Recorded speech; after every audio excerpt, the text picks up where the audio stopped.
Now, if you turn to Hebrews 11th chapter, ଯଦି ଆପଣ ଏବ୍ରି ତାର 11 ଅଧ୍ୟାୟକୁ ଖୋଲିବେ we see how those early Christians, early disciples, ଆମେ ଦେଖିବା ଆଦ୍ୟ ମଣ୍ଡଳୀର ଖ୍ରୀଷ୍ଟିଆନ ମାନେ ପୁଣି ଶିଷ୍ୟମାନଙ୍କ ବିଷୟ ସେଇଠି ଆମେ ଦେଖିବାକୁ ପାଉ how they employed and utilized their faith. କେମିତି ସେମାନେ ନିଜ ନିଜ ବିଶ୍ୱାସକୁ ବ୍ୟବହାରରେ ଆଣିଲେ କାର୍ଯ୍ୟରେ ଲଗେଇଲେ 33rd verse. 33 ପଦ Who through faith subdued kingdom. ବିଶ୍ୱାସ ଦ୍ୱାରା ସେମାନେ ରାଜ୍ୟ ଗୁଡ଼ିକ ଜୟ କଲେ Yes? ହଁ The fear of God came upon those kings and even the Roman ruler. ସେ ରାଜାମାନଙ୍କ ଉପରେ ଈଶ୍ୱରଙ୍କ ଭୟ ଆସିଲା ଏମିତିକି ରୋମିଓ ଶାସନକର୍ତ୍ତା ଉପରେ ମଧ୍ୟ କର୍ତ୍ତାମାନଙ୍କ ଉପରେ ମଧ୍ୟ ଈଶ୍ୱରଙ୍କ ଭୟ ଆସିଲା How the Roman Empire tried to destroy Christianity. କେମିତି ରୋମ ସାମ୍ରାଜ୍ୟ ଖ୍ରୀଷ୍ଟିଆନତ୍ୱକୁ ନଷ୍ଟ କରିବା ପାଇଁ ଚିନ୍ତା କରିଥିଲା ପୁଣି ଚେଷ୍ଟା କରିଥିଲା They banished the Christians, Christian ମାନଙ୍କୁ ସେମାନେ ନିଷିଦ୍ଧ କଲେ ବଧ କଲେ threw them out of their country. ସେମାନଙ୍କ ଦେଶରୁ ସେମାନେ ବାହାର କରିଦେଲେ They threw them to the wild animals. ବନ୍ୟ ପଶୁମାନଙ୍କ ସମ୍ମୁଖରେ ଖ୍ରୀଷ୍ଟିଆନମାନଙ୍କୁ ଫୋପାଡ଼ିଲେ ସେମାନେ They killed them. ସେମାନଙ୍କୁ ବଧ କଲେ ହତ୍ୟା କଲେ Every tree they could find was turned into a cross on which they crucified them. ପ୍ରତିଟି ଗଛକୁ ସେମାନେ ଏମିତି ବ୍ୟବହାର କଲେ ଯଦ୍ୱାରା ଖ୍ରୀଷ୍ଟିଆନ ମାନଙ୍କୁ ନେଇ ସେଇ ଗଛରେ ଟାଙ୍ଗିବେ କୃଷାର୍ପିତ କରିବେ But they could not stop the spread of faith in Jesus. କିନ୍ତୁ ଯୀଶୁଙ୍କ ପ୍ରତି ଯେଉଁ ବିଶ୍ୱାସ ଥିଲା ଖ୍ରୀଷ୍ଟିଆନ ମାନଙ୍କ ଜୀବନରେ ସେଇ ବିଶ୍ୱାସକୁ ସେମାନେ ଅଟକେଇ ପାରିନଥିଲେ ବନ୍ଦ କରିପାରିନଥିଲେ କିନ୍ତୁ ଆଜି You know, all over people are afraid. ଓ ଚତୁର୍ଦିଗକୁ ଅନାନ୍ତୁ ଲୋକମାନେ ଭୟଗ୍ରସ୍ତ ଅବସ୍ଥାରେ ଅଛନ୍ତି In Orissa, ଓଡ଼ିଶାରେ last year, ଗତ ବର୍ଷ they said, oh, the churches are burnt and people are killed. They are run away into the wilderness. O church ସବୁକୁ ପୋଡ଼ି ଦିଆଗଲା ଭାଙ୍ଗି ଦିଆଗଲା ଲୋକମାନଙ୍କୁ ମାରି ଦିଆଯାଉଛି ଲୋକମାନେ ଭୟଭୀତ ଅବସ୍ଥାରେ ଜଙ୍ଗଲକୁ ଦୌଡ଼ି ଚାଲି ଯାଇଛନ୍ତି But କିନ୍ତୁ that spread so much fear all over the country. ସମୁଦାୟ ଦେଶରେ ଓ ସେଥିର ଭୟ ବ୍ୟାପିଗଲା So, ତେବେ I don't know how many people began to renounce Jesus. ମୁଁ ଜାଣିନି କେତେ ଜଣ ପ୍ରଭୁ ଯୀଶୁଙ୍କୁ ଅସ୍ୱୀକାର କରିବା ଆରମ୍ଭ କଲେ My dear friends, ମୋ ପ୍ରିୟ ବନ୍ଧୁମାନେ we wear our righteousness in our whole active life. ଆମମାନଙ୍କର ସମୁଦାୟ ଜୀବନ କାଳରେ ଆମମାନେ ଚାହୁଁଛୁ ଯେପରି ଆମମାନଙ୍କର ଧାର୍ମିକତାକୁ ଆମମାନେ ସାଥିରେ ରଖି ଚାଲିବା We don't advertise it. ଆମମାନେ ତାକୁ ପ୍ରକାଶ କରୁନୁ ବିଜ୍ଞାପନରେ ଆଣୁନାହୁଁ Oh, I am a righteous man. ଆମମାନେ କହୁନୁ ଓ ମୁଁ ଜଣେ ଧାର୍ମିକ ବ୍ୟକ୍ତି ବୋଲି Oh, I worship this particular God. ଓ ଏଇ ନିର୍ଦ୍ଦିଷ୍ଟ ପ୍ରଭୁଙ୍କୁ ବା ଦେବାଦେବୀଙ୍କୁ ମୁଁ ସେବା କରେ ବୋଲି No, Jesus is seen in you. ନା ଆପଣଙ୍କ ମଧ୍ୟରେ ଯୀଶୁ ଦେଖାଯାଉଛନ୍ତି That is the marking of a Christian. ତାହା ହେଉଛି ଏକ ଖ୍ରୀଷ୍ଟିଆନର ଚିହ୍ନ In every action, ପ୍ରତିଟି କାର୍ଯ୍ୟରେ in your words, ଆପଣଙ୍କର କଥାବାର୍ତ୍ତାରେ Jesus is seen in you. ଯୀଶୁ ଆପଣଙ୍କ ମଧ୍ୟରେ ଦେଖାଯାଉଛନ୍ତି You are not like a cheetah or a tiger with markings. ଆପଣ କୌଣସି ଚିତା ବାଘ ନୁହନ୍ତି ଯେ ଆପଣଙ୍କ ଦେହରେ ସେ ସମସ୍ତ ଚିହ୍ନ ରହିବ If the markings are in your character, ଯଦି ଆପଣଙ୍କର ଚରିତ୍ରରେ ସମସ୍ତ ଚିହ୍ନ ରହିଛି in your walk, ଆପଣଙ୍କର କଥାବାର୍ତ୍ତାରେ when ବା it ଆପଣଙ୍କ comes to ଯାତ୍ରାରେ your business dealings, ଯେତେବେଳେ ଆପଣଙ୍କର ବ୍ୟବସାୟ ବିଷୟରେ ଆପଣ ଆଲୋଚନା କରୁଛନ୍ତି how you treat your wife, ଆପଣ ଆପଣଙ୍କ ସ୍ତ୍ରୀଙ୍କୁ କେମିତି ବ୍ୟବହାର କରୁଛନ୍ତି My dear people, ମୋ ପ୍ରିୟ ଲୋକମାନେ, ours is not an outward advertisement. ଆମମାନଙ୍କର କୌଣସି ବାହିକ ବିଜ୍ଞାପନର ବିଷୟ ନୁହଁ। ମା ମାନେ ଅନ୍ୟମାନଙ୍କ ନିକଟରେ ଏହା ପ୍ରକାଶ କରୁନାହୁଁ। It is a river which flows, ଏହା ସେଇ ନଦୀ ଯାହା ଆମ୍ଭମାନଙ୍କ ମଧ୍ୟରୁ ପ୍ରବାହିତ ହେଇଥାଏ। a river without dam. Dam ନଥାଇ ଏକ ନଦୀ। No Chinese or anybody can put a dam there. କୌଣସି ଚାଇନିଜ କିମ୍ବା ଅନ୍ୟ କୌଣସି ବ୍ୟକ୍ତି ଗୋଟେ ଡ୍ୟାମ୍ ସେଇଠି କରି ରଖିପାରିବନି, Because it is the river of life. କାରଣ ତାହା ଜୀବନର ନଦୀ ଅଟେ। It flows from you. ତାହା ଆପଣଙ୍କ ଠାରୁ ପ୍ରବାହିତ ହୁଏ। So, ତେବେ by faith, ବିଶ୍ୱାସରେ they subdued kingdoms. ସେମାନେ ରାଜ୍ୟ ଗୁଡ଼ିକୁ ଜୟ କଲେ। See, our faith is not up to that level. ଦେଖନ୍ତୁ, ଆମମାନଙ୍କ ବିଶ୍ୱାସ ସେଇ ସ୍ତର ପର୍ଯ୍ୟନ୍ତ ପହଞ୍ଚି ପାରିନାହିଁ। Next month, ପରବର୍ତ୍ତୀ ଆସନ୍ତା ମାସରେ at this time, ଏହି ସମୟରେ I would have finished meetings in Guyana, South America. ହୁଏତ ଗାୟନା ସାଉଥ ଆମେରିକାରେ ମୁଁ ମିଟିଂକୁ ସାରିପାରିଥାନ୍ତି। When I go there, ମୁଁ ଯେତେବେଳେ ଯିବି ସେଇଠି, even in the airport, ଏମିତିକି ଏୟାରପୋର୍ଟରେ ମଧ୍ୟ the customs officials or immigration officials, custom କିମ୍ବା ଇମିଗ୍ରେସନ ଅଫିସର୍ସ ଗୁଡ଼ାକ at least some of them know me. ଅନ୍ତତଃ ସେମାନଙ୍କ ମଧ୍ୟରୁ କେତେକେ ମୋତେ Because ଜାଣନ୍ତି, କାରଣ year after year, ବର୍ଷ ପରେ ବର୍ଷ I have gone to that poor country, ସେଇ ଦରିଦ୍ରତମ ଦେଶକୁ ମୁଁ ଯାଇଛି, much poorer than India or any neighboring country. Bharat କିମ୍ବା ତାର କୌଣସି ପଡ଼ୋଶୀ ଦେଶଠାରୁ ମଧ୍ୟ ଅତି ଦରିଦ୍ର। But କିନ୍ତୁ what is our television broadcast called? ଆମମାନଙ୍କର ଟେଲିଭିଜନ ବ୍ରଡକାଷ୍ଟର ଉଦ୍ଦେଶ୍ୟ କ'ଣ? ଆମମାନେ କ'ଣ ପ୍ରକାଶ And କରୁ? our meetings called? ପୁଣି ଆମମାନଙ୍କର ମିଟିଂର ସେଇ ଯୋଉ ଦାମ Lifting Guyana. ଓ ଗାୟନାକୁ କେମିତି ଆମମାନେ ଉଠେଇ ପାରିବୁ, Lifting Guyana to greatness. ଗାୟନାକୁ ଏକ ଉତ୍ତମ ବା ମହତ୍ ସ୍ଥଳକୁ ବା ସ୍ଥାନକୁ ବା ଉଚ୍ଚତରକୁ ଉଠେଇ ନେବା। I preach against their customs. ସେମାନଙ୍କର ସମସ୍ତ ପ୍ରଥା ବିରୁଦ୍ଧରେ ମୁଁ ପ୍ରଚାର କରିଛି ସେଇଠି। I preach against their black magic. ସେମାନଙ୍କର ସେ ସମସ୍ତ ଗୁଣି ବିଦ୍ୟା ବିଷୟକୁ ନେଇ ମୁଁ ସେଥିରେ ପ୍ରଚାର କରିଛି। And when we go there, ଯେତେବେଳେ ଆମେ ସେଇଠିକି ଯାଉ, when a Christian goes in Jesus' name, ଯେତେବେଳେ ଜଣେ ଖ୍ରୀଷ୍ଟିଆନ ଯୀଶୁଙ୍କ ନାମରେ ଯାଏ, not big advertisement, ବଡ଼ ବିଜ୍ଞାପନ ନାହିଁ ସେଇଠି, but କିନ୍ତୁ even the devils must know.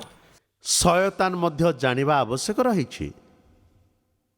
Oh, the servant of God is coming. ଓ ପ୍ରଭୁଙ୍କ ଦାସ ଆସୁଛନ୍ତି, A disciple of Jesus is coming. ପ୍ରଭୁ ଯୀଶୁଙ୍କ ଶିଷ୍ୟ ଆସୁଛନ୍ତି। I cannot remain here. ମୁଁ ଆଉ ଏଇଠି ରହିପାରିବି ନାହିଁ, I should run away. ମୋତେ ଚାଲିଯିବାକୁ ପଡ଼ିବ। Yes, ହଁ, that is the power that God has given us ତାହା ସେଇ ଶକ୍ତି ଯାହା ପ୍ରଭୁ ଆମମାନଙ୍କୁ ଦେଇଛନ୍ତି, to subdue kingdoms ଯେପରି ରାଜ୍ୟ ଗୁଡ଼ିକୁ ଆମେ ଜୟ କରିବା, and to work righteousness. ପୁଣି ଧର୍ମ ସାଧନ କରିବା। My dear friends, ମୋ ପ୍ରିୟ ବନ୍ଧୁମାନେ, in our offices, ଆମମାନଙ୍କ କାର୍ଯ୍ୟାଳୟ ଗୁଡ଼ିକରେ when people are simply demanding money and bribes, ଯେତେବେଳେ ଲୋକମାନେ ଟଙ୍କା ପୁଣି ଲାଞ୍ଚକୁ ଦାବି କରନ୍ତି, no more sense of shame.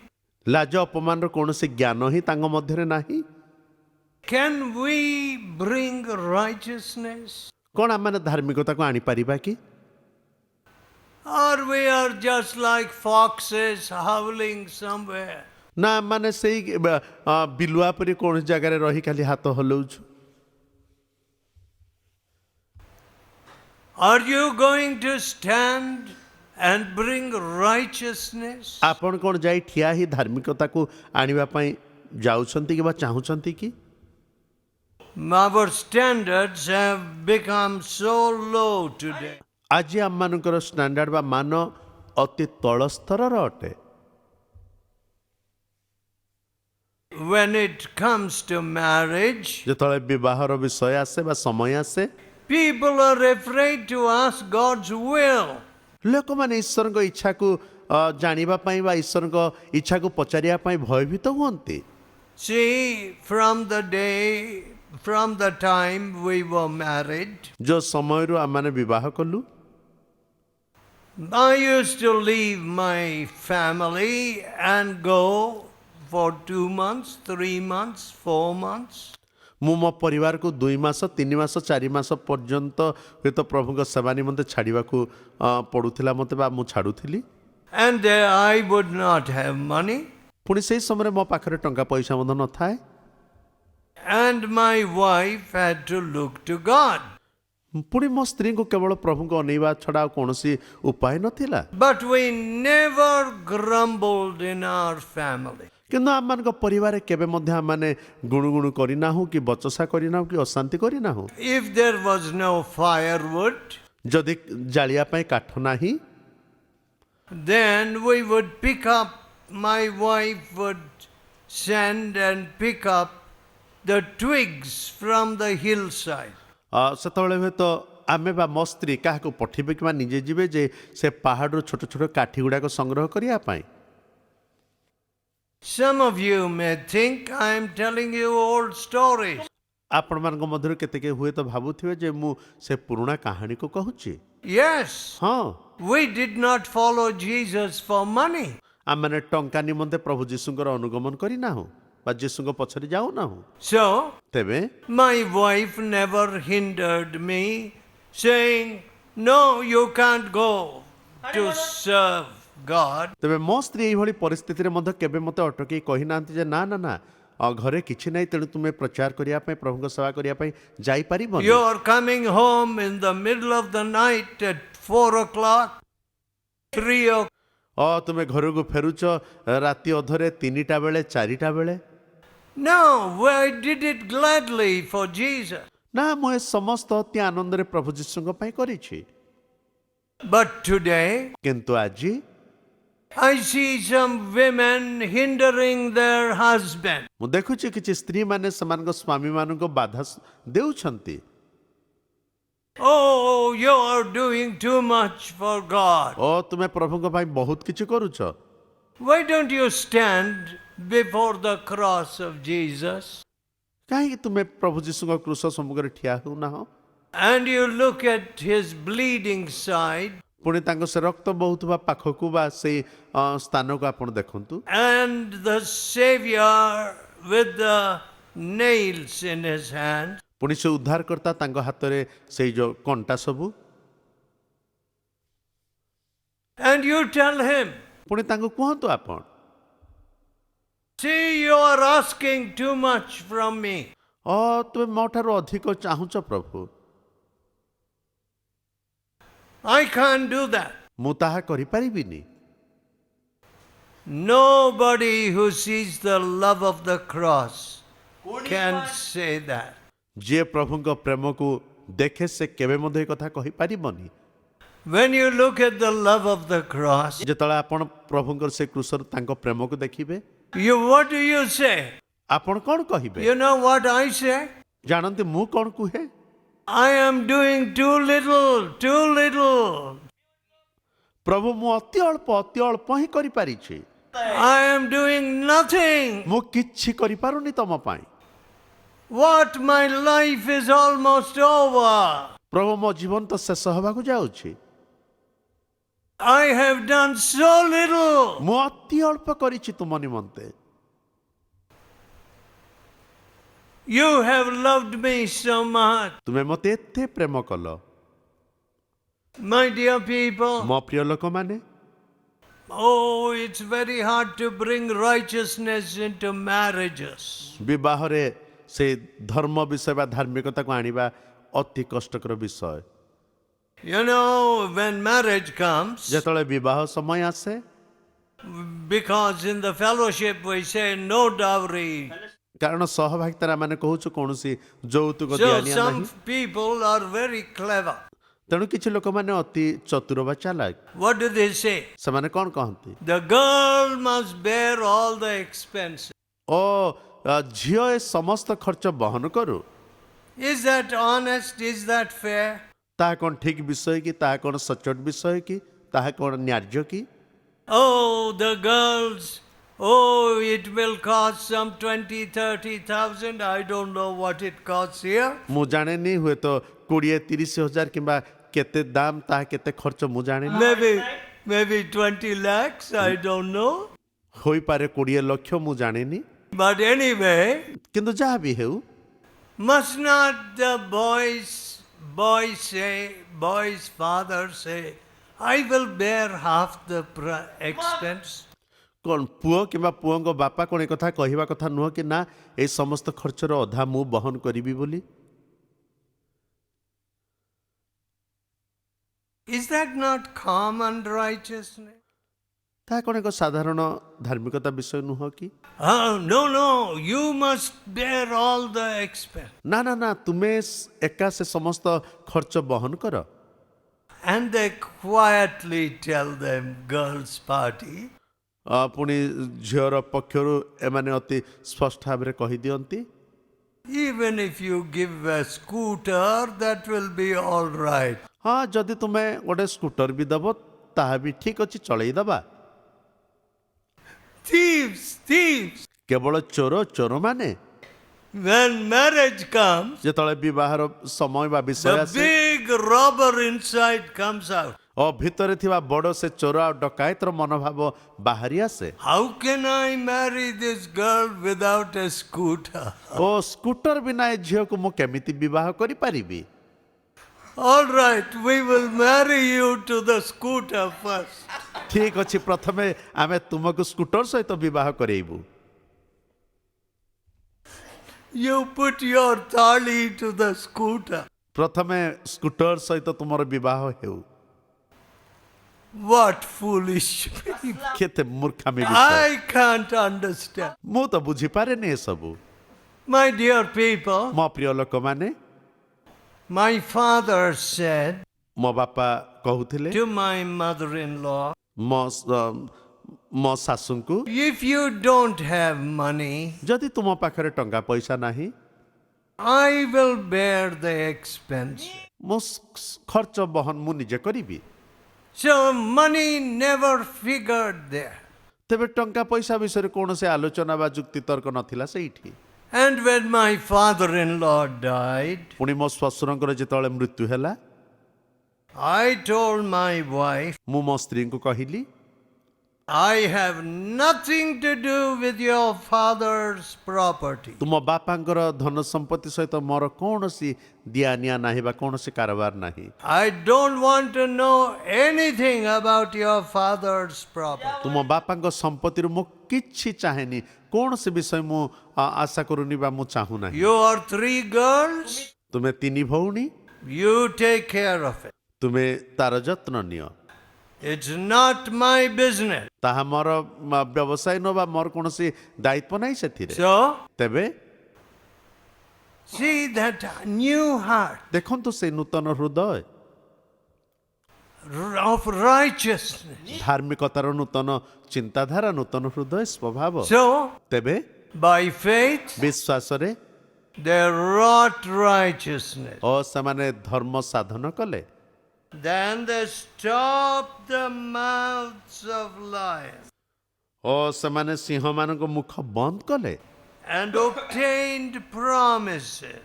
ପୁଣି ପ୍ରତିଜ୍ଞାର ଫଳ ପ୍ରାପ୍ତ ହେଲେ। You will go to God and say, Lord, you gave Abraham promises. ଆପଣ ପ୍ରଭୁଙ୍କ ନିକଟକୁ ଯାଇ କୁହନ୍ତୁ, ପ୍ରଭୁ ତୁମେ ତ ଅବ୍ରାହମକୁ ପ୍ରତିଜ୍ଞା ଦେଲ, You give me your promise. ତୁମେ ମୋତେ ନିଜ ପ୍ରତିଜ୍ଞା ଦିଅ, You are a covenant keeping God. କାରଣ ତୁମେ ପ୍ରତିଜ୍ଞା ରକ୍ଷକ ପ୍ରଭୁ ଅଟ। See, in the beginnings of this fellowship, ଏହି ସହଭାଗିତାର ଆରମ୍ଭରେ We used to pray and pray till God gave us His promises. ପ୍ରଭୁ ଯେଉଁ ପର୍ଯ୍ୟନ୍ତ ପ୍ରତିଜ୍ଞା ଦେଇନାହାନ୍ତି ସେ ସମୟ ପର୍ଯ୍ୟନ୍ତ ଆମମାନେ ପ୍ରାର୍ଥନା କରି ଚାଲୁଥିଲୁ। And I see His promises never fail. ପୁଣି ମୁଁ ଦେଖିଛି ତାଙ୍କ ପ୍ରତିଜ୍ଞା କେବେ ବି ବିଫଳ ହୁଏ ନାହିଁ। I see the promises of God being fulfilled. ମୁଁ ଦେଖିଛି ଈଶ୍ୱରଙ୍କ ପ୍ରତିଜ୍ଞା ସବୁ ସଫଳ ହେବାର। The promises of men. କିନ୍ତୁ ମନୁଷ୍ୟର ପ୍ରତିଜ୍ଞା I didn't go trusting in the promises of men. ଓ ଲୋକମାନଙ୍କ ପ୍ରତିଜ୍ଞା ଉପରେ ମୁଁ ବିଶ୍ୱାସ କରେ ନାହିଁ। But ମାତ୍ର the promises of God. ପରମେଶ୍ୱରଙ୍କ ପ୍ରତିଜ୍ଞା ସମୂହ I will bless you. ମୁଁ ତୁମକୁ ଆଶୀର୍ବାଦ କରିବି। And God said to Abraham, I will make you a blessing. ପୁଣି ଅବ୍ରାହମକୁ ପରମେଶ୍ୱର କହିଲେ ମୁଁ ତୁମକୁ ଆଶୀର୍ବାଦର ଆକର କରିବି। Some of you may say, ଆପଣମାନଙ୍କ ମଧ୍ୟରୁ କେତେକେ bless କହିପାରନ୍ତି me and that is enough. ମୋତେ ଆଶୀର୍ବାଦ କର ତାହା ଯଥେଷ୍ଟ। No, friend. ନା ବନ୍ଧୁମାନେ, Blessing means it must go to your neighbor. ଆଶୀର୍ବାଦ କହିଲେ ତାହା ଆପଣଙ୍କ ପ୍ରତିବାସୀଙ୍କ ନିକଟକୁ ପହଞ୍ଚିବା ଆବଶ୍ୟକ ଅଟେ। And those early disciples, ପୁଣି ସେଇ ଆଦ୍ୟ ସମୟର ଶିଷ୍ୟମାନେ they stopped the mouths of lions. ସିଂହମାନଙ୍କ ମୁଖକୁ ସେମାନେ ବନ୍ଦ କଲେ। They quenched the violence of fire, ଓ ସେମାନେ ଅଗ୍ନିର ତେଜ ନିବାରଣ କଲେ। escaped the edge of the sword, ଖଡ୍ଗ ଧାରରୁ ରକ୍ଷା ପାଇଲେ। and out of weakness were made strong. ଦୁର୍ବଳ ସମୟରେ ସେମାନେ ସବଳ ହେଲେ। They waxed valiant in the fight, ଯୁଦ୍ଧରେ ବିଜୟୀ ହେଲେ। turned to flight the armies of the alien. ବିଜାତୀୟମାନଙ୍କର ସୈନ୍ୟମାନଙ୍କୁ ବିତାଡ଼ିତ କଲେ। See, friends, ଦେଖନ୍ତୁ ବନ୍ଧୁମାନେ, we are not doing half this. ଏଥିର ଅଧା ମଧ୍ୟ ଆମେ କରୁନାହୁଁ। Shameful, shameful. ଅତି ଦୁଃଖ ପୁଣି ଅପମାନ When I ବିଷୟ। come short of the word of God, ମୁଁ ଯେତେବେଳେ ଈଶ୍ୱରଙ୍କ ବାକ୍ୟର ଏହି ସମସ୍ତ ଅଂଶକୁ ଆସେ, oh, I feel terrible. ମୋତେ ଭୟଙ୍କର I ବିଷୟ ଲାଗେ। tell God, ମୁଁ ପ୍ରଭୁଙ୍କୁ କୁହେ, you must dismiss me. ପ୍ରଭୁ ମୋତେ ତୁମେ ବହିଷ୍କାର କର, I'm useless. କାରଣ ମୁଁ କୌଣସି ଯୋଗ୍ୟ ନୁହେଁ। You must dismiss me. ମୋତେ ତୁମେ ବହିଷ୍କାର କର ପ୍ରଭୁ। See, I am not fulfilling half this. ଏଥିର ଅଧା ମଧ୍ୟ ମୁଁ ସଫଳ କରିପାରୁନାହିଁ। My dear friend, ମୋ ପ୍ରିୟ ବନ୍ଧୁମାନେ, we are failing in faith. ବିଶ୍ୱାସରେ ଆମେ ବିଫଳ ହେଇ ପଡ଼ିଛୁ। It is so sad. ଏହା ଅତି ଦୁଃଖର ବିଷୟ। People have exercised so much faith in the fellowship. ସହଭାଗିତାରେ ଲୋକମାନେ ଅବିଶ୍ୱାସକୁ ଅତି ମାତ୍ରାରେ ବ୍ୟବହାରରେ ଆଣିଛନ୍ତି। So God wants His disciples ତେଣୁ ଯୀଶୁ ଚାହିଁଲେ ତାଙ୍କ ଶିଷ୍ୟମାନଙ୍କୁ to have faith, ଯେପରି ସେମାନଙ୍କର ବିଶ୍ୱାସ ରହିବ, to have His promises. ପୁଣି ତାଙ୍କ ପ୍ରତିଜ୍ଞା ସବୁକୁ ସେମାନେ ରଖିପାରିବେ। And above everything, ପୁଣି ଏ ସମସ୍ତ ଉର୍ଦ୍ଧ୍ୱରେ to hallow His holy name. ତାଙ୍କ ପବିତ୍ର ନାମକୁ ଉଚ୍ଚରେ ସ୍ଥାପନ କରିବେ, ପୁଣି ମାନ୍ୟ କରିବେ। Let us pray. ଆସୁ ପ୍ରାର୍ଥନା କରିବା, Let us pray. ଆସୁ ପ୍ରାର୍ଥନା କରିବା, Let us tell God, ଆସୁ ପ୍ରଭୁଙ୍କୁ କହିବା, oh God, ହେ ପ୍ରଭୁ, I deserve to be dismissed. ମୋତେ ବହିଷ୍କାର କର, ମୁଁ ସେଥିର ଯୋଗ୍ୟ ଅଟେ ପ୍ରଭୁ। See, I am not fulfilling half your word. କାରଣ ତୁମ ବାକ୍ୟର ଅଧା ମଧ୍ୟ ମୁଁ ସଫଳ କରିପାରୁନାହିଁ। Are we building a club here? ଆମେ କ'ଣ ଗୋଟେ କ୍ଲବ ତିଆରି କରୁଛୁ କି ଏଇଠି? Oh, are we playing games with God? ଆମେ କ'ଣ ପ୍ରଭୁଙ୍କ ସହିତ କୌଣସି ଖେଳ ଖେଳୁଛୁ? Forgive us, Lord. ପ୍ରଭୁ ଆମମାନଙ୍କୁ କ୍ଷମା କର। Give us faith, Lord. ପ୍ରଭୁ ଆମମାନଙ୍କୁ ବିଶ୍ୱାସ ଦିଅ, A faith that takes hold of God and sits at the feet of Jesus. ଯୋଉ ବିଶ୍ୱାସ ପ୍ରଭୁଙ୍କ ନିକଟବର୍ତ୍ତୀ କରାଏ, ପୁଣି ଯୋଉ ବିଶ୍ୱାସରେ ଆମେ ପ୍ରଭୁଙ୍କ ଚରଣ ତଳେ ବସି We are living busy lives today. ଆଜି ଅତି ବ୍ୟସ୍ତ ବହୁଳ ଜୀବନ ଅତିବାହିତ କରୁଛୁ ଆମମାନେ। But only strength comes from you. କିନ୍ତୁ କେବଳ ତୁମଠାରୁ ହିଁ ବଳ ଶକ୍ତି ଆସିଥାଏ। Out of weakness we are made strong. ଦୁର୍ବଳ ଅବସ୍ଥାରେ ତୁମେ ଆମମାନଙ୍କୁ ସବଳ କରିଥାଅ। We turn to flight the armies of the aliens. ଆମମାନଙ୍କ ବିପକ୍ଷ ମାନଙ୍କର ସୈନ୍ୟ ଶ୍ରେଣୀକୁ ଆମେ ପରାସ୍ତ କରିଥାଉ, ବିତାଡ଼ିତ କରିଥାଉ। Oh, give us that faith. ସେଇ ବିଶ୍ୱାସ ଆମମାନଙ୍କୁ ଦିଅ ପ୍ରଭୁ। That faith which was in those early disciples. ସେଇ ବିଶ୍ୱାସ ଯୋଉ ବିଶ୍ୱାସ ସେଇ ଆଦ୍ୟ ମଣ୍ଡଳୀର Let us not run after the things of the world. ଏଇ ଜଗତର ସମସ୍ତ ବିଷୟ ପଛରେ ଯେପରି ଆମମାନେ ନ ଦୌଡୁ। Oh, loving Father, ହେ ପ୍ରେମିକ ପିତା, how greatly we are bringing shame to your name and failing to show you to this country. ତୁମ ନାମକୁ ଆମମାନେ କେତେ ମାତ୍ରାରେ ଅପମାନ ଆଣିଛୁ, ପୁଣି ଏଇ ଦେଶରେ ତୁମ ନାମକୁ ଆମମାନେ ସ୍ଥାପନ କରିପାରିନାହୁଁ, ପ୍ରକାଶ କରିପାରିନାହୁଁ। Forgive us, Lord. ତେଣୁ ଆମମାନଙ୍କୁ କ୍ଷମା କର ପ୍ରଭୁ। Let these dear people be those that lift others, deliver others, ଏ ପ୍ରିୟ ଲୋକମାନେ ଅନ୍ୟମାନଙ୍କୁ ଉଠେଇ ପାରନ୍ତୁ, ପୁଣି ଅନ୍ୟମାନଙ୍କର ଉଦ୍ଧାରର କାରଣ ହେଉ। that the devil of alcohol may flee from their friends. ମଦ୍ୟପାନର ସେ ସମସ୍ତ ଆତ୍ମା ସେମାନଙ୍କ ବନ୍ଧୁମାନଙ୍କ ଠାରୁ ଚାଲିଯାଉ। The devil of alcohol may flee from their families. ସେଇ ନିଶାର ସମସ୍ତ ମଦ୍ୟପାନର ସମସ୍ତ ଆତ୍ମା ତାଙ୍କ Oh, ପରିବାର Lord. ଚାଲିଯାଉ। ହେ ପ୍ରଭୁ, You gave power over all the power of the enemy. ଶୟତାନର ସମସ୍ତ ବଳ ଉପରେ ତୁମେ ଆମମାନଙ୍କୁ ବଳବାନ କରିଅଛ। Let not people remain in their blindness. ଲୋକମାନେ ସେମାନଙ୍କ ଅନ୍ଧତ୍ୱରେ ଆଉ ସ୍ଥିର ନ ରୁହନ୍ତୁ। Hear our prayer. ଆମମାନଙ୍କ ପ୍ରାର୍ଥନା ଶୁଣ ପ୍ରଭୁ। We ask in Jesus' holy name. ପ୍ରଭୁ ଯୀଶୁଙ୍କ ପବିତ୍ର ନାମରେ ଏହି ପ୍ରାର୍ଥନା ଉତ୍ସର୍ଗ କଲୁ। Amen. ଆମେନ୍।